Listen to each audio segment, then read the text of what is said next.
Hello everyone, welcome to Pete CD Vinyl World. Today I'm going to be reviewing the new Cheap Trick album, In Another World. This album came out, I believe, a couple weeks ago. Only on CD right now. It's coming out on vinyl in May.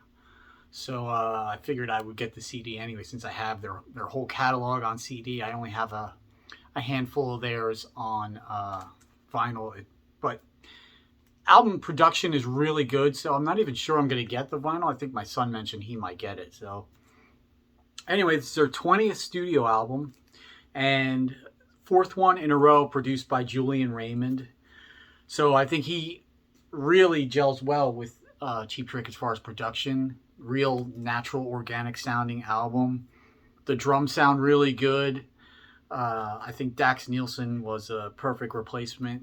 And it's almost as if the band really has been rejuvenated since he joined.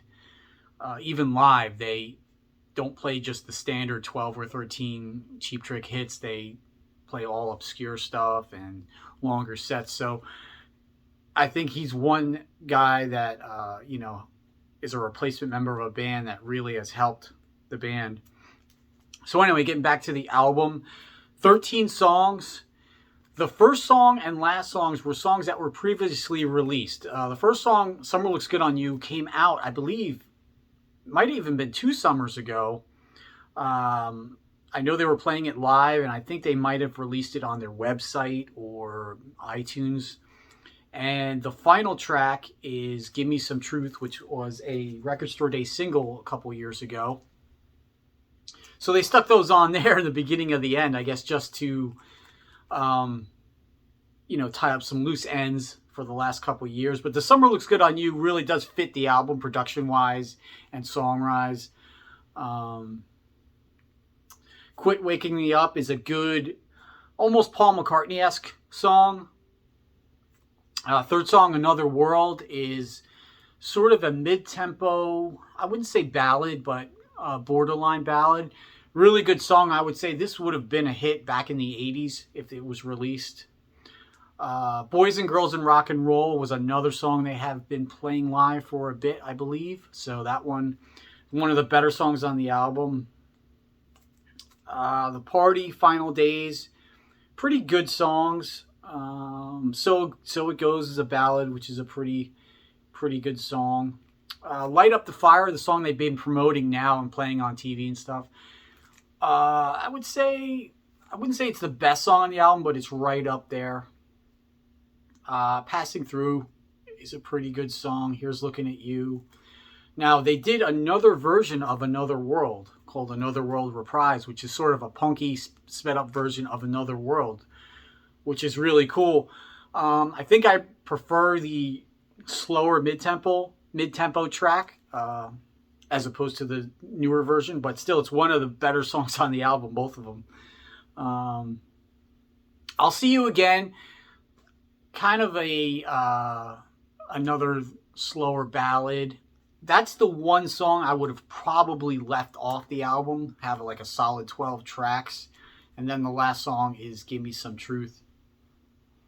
Definitely think this is an improvement over their last album, We're All Right, which seemed like a rushed album to put out.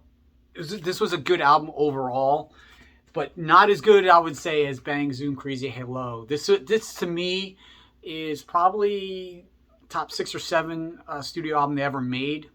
I would rank this probably just off the top of my head, like number 10 or 11, somewhere in the middle there as far as their overall studio albums.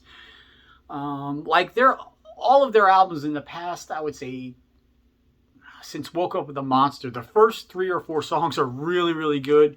Sort of bottoms off in the middle a little bit and then ends strongly.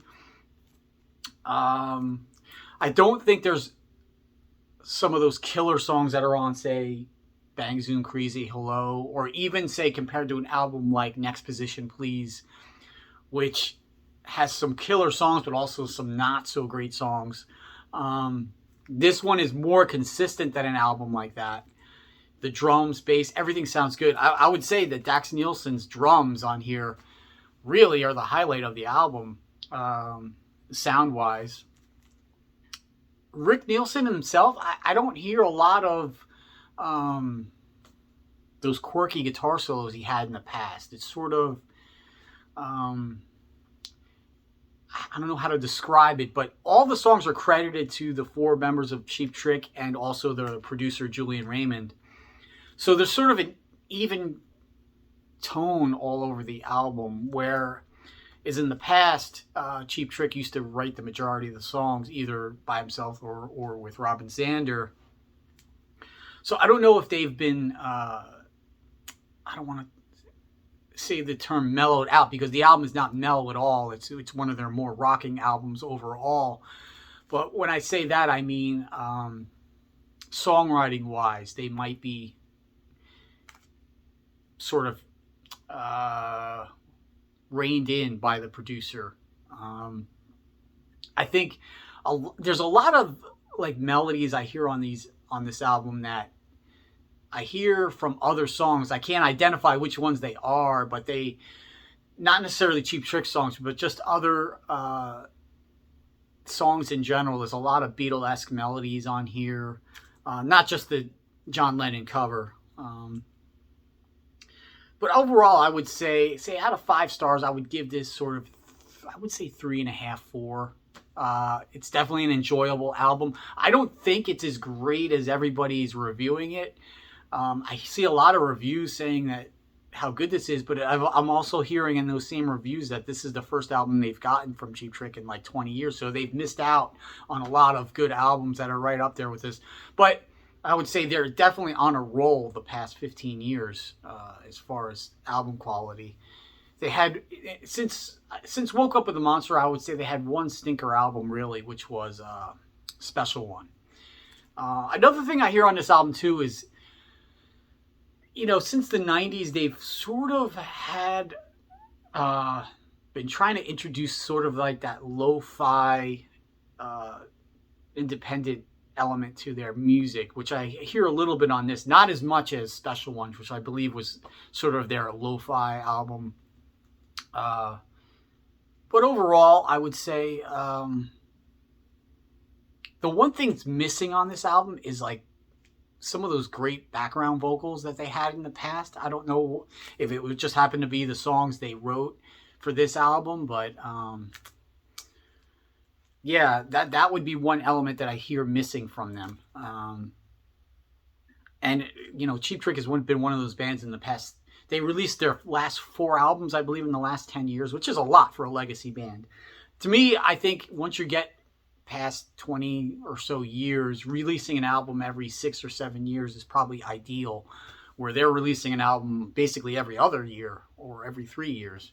And you think sometimes if they had taken the great tracks off of those 2 albums, they could have made one really great album. But I definitely recommend it. And, you know, if you like these videos, please subscribe. I am including the link to a video I made last year, which ranks the other Cheap Trick albums. Like I said, I would probably rank this somewhere in the middle, maybe like number 10 or 11 overall, which is still pretty good. I think Cheap Trick in general only have maybe 2 not so great albums. All of them after that have at least 2 or 3 really great tracks. So that's my review. If you haven't liked these videos, please subscribe, and I'll talk to you later. Thanks.